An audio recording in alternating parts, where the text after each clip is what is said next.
सवाल मेरा ये है आपसे, it's very special always to get compliment from a woman. Thank you. बहुत सुंदर लग रही हैं आप।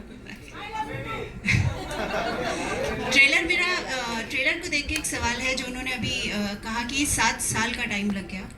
किरदार आपके बहुत सशक्त रहे हैं, पर्दे पर आपने निभाए हैं और एक पावर लेडी माना जाता रहा है आपको फिल्म इंडस्ट्री की, बेबाक एक राय रही है आपकी। बट इस किरदार के पीछे क्या एक सोच रही जो आपने इसे सेलेक्ट किया, जो एक 7 साल से कहानी घूम रही है और आपने उसके लिए हाँ कहा? पहले तो उसके बारे में जानना चाहूँगी।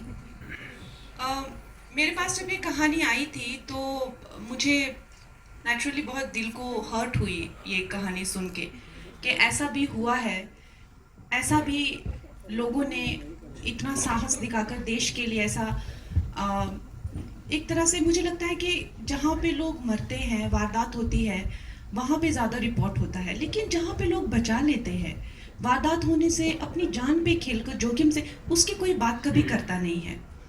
और तो और इस घटना के बारे में इतना छोटा मोटा कहीं लिख के हटा दिया गया।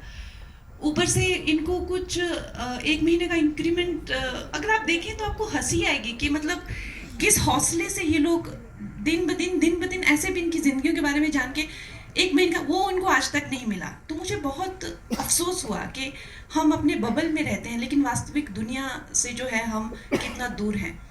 तो ये कैरेक्टर के बारे में जब मैंने इसको प्ले किया और जब मैंने ये कैरेक्टर के मैं अंदर गई, उसकी ज़िंदगी के अंदर गई, तो मुझे एक बात का एहसास हुआ कि मेरे लिए कितना ज़रूरी था फिल्म इंडस्ट्री से थोड़ी दूरी बनाना और एक वास्तविक लोगों के बीच में जाना, जो कि एक एज अ पॉलिटिशियन मुझे बहुत मौका मिला पिछले 1-2 सालों में।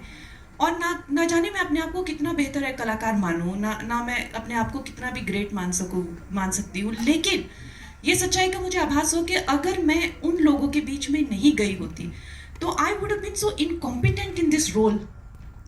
आप एक कलाकार के बबल में सुबह उठते हैं, प्रोटीन शेक पीते हैं और जिम जाते हैं, उसमें रह के आप अनुमान नहीं लगा सकते कि एक वास्तविक ज़िंदगी कैसी होती है।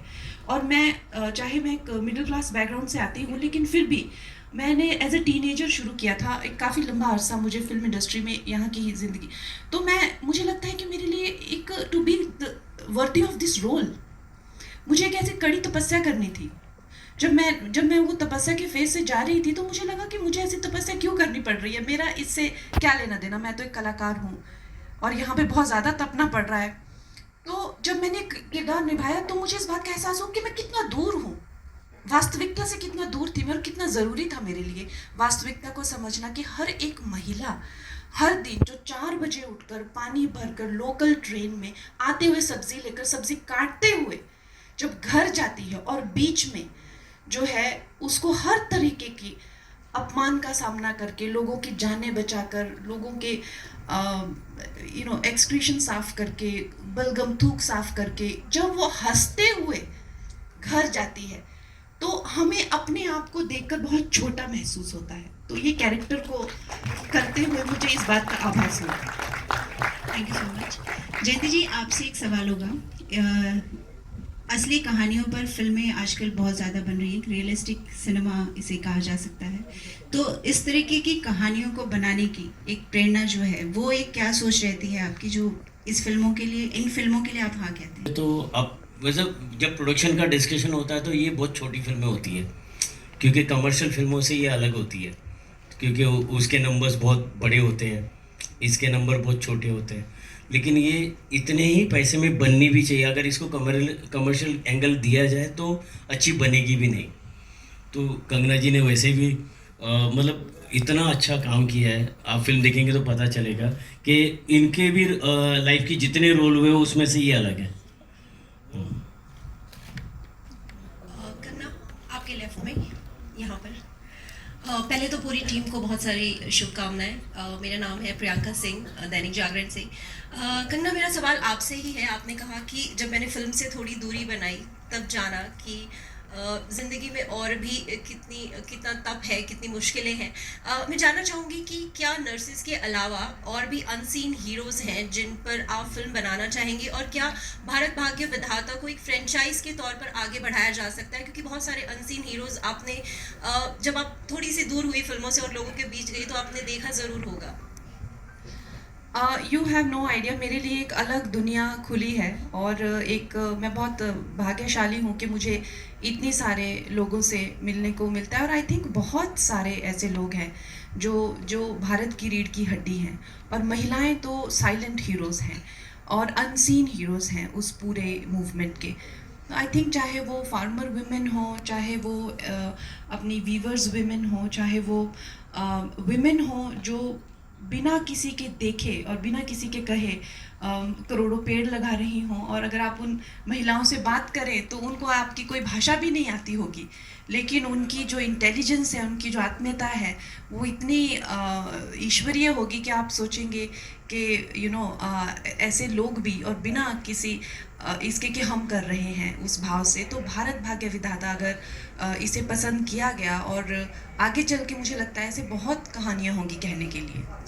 कंगना, मैं भावना शर्मा नव भारत से, और मैं खड़े होकर आपसे इसलिए सवाल पूछ रही हूँ क्योंकि मैंने ये रिपोर्टिंग की है।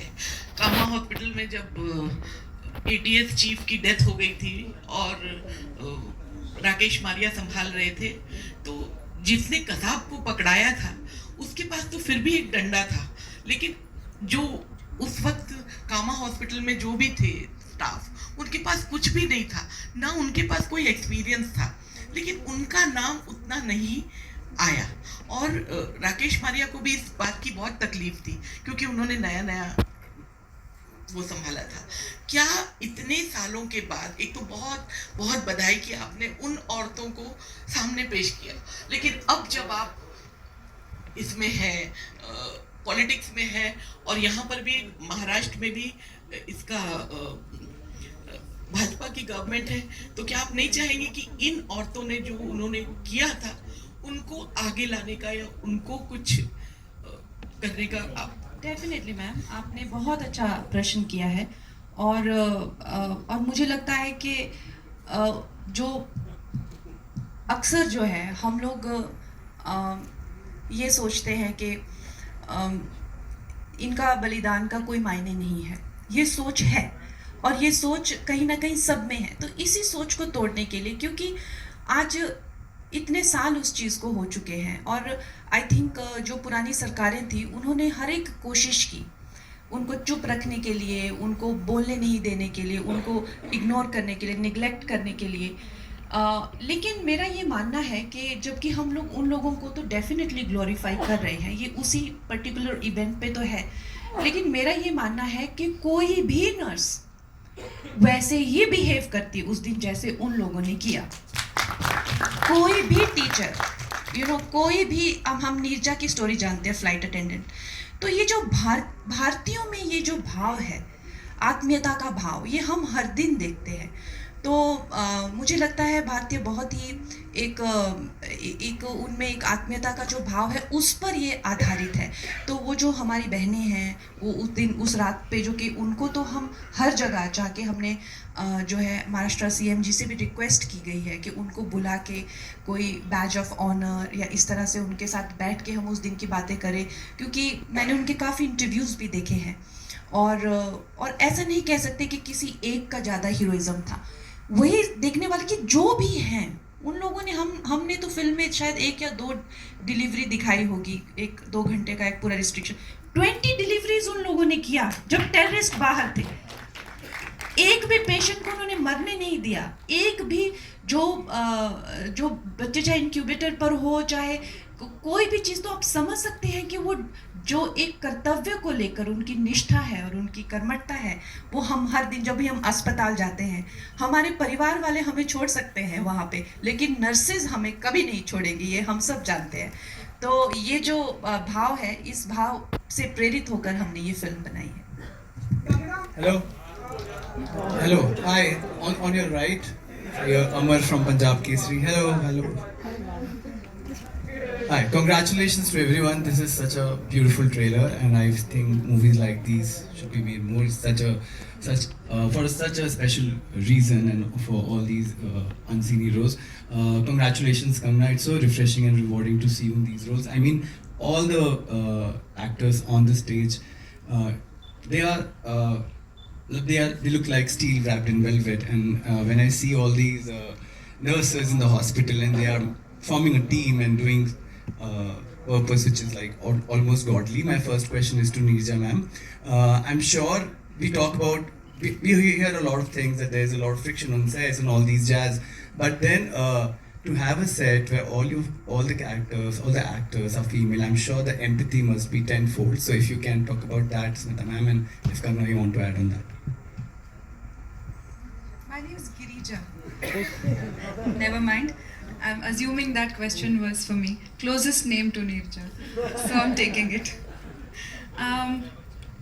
My question's for both Smita ma'am and Girija. Sorry. My bad. Sure. Do you want to go first?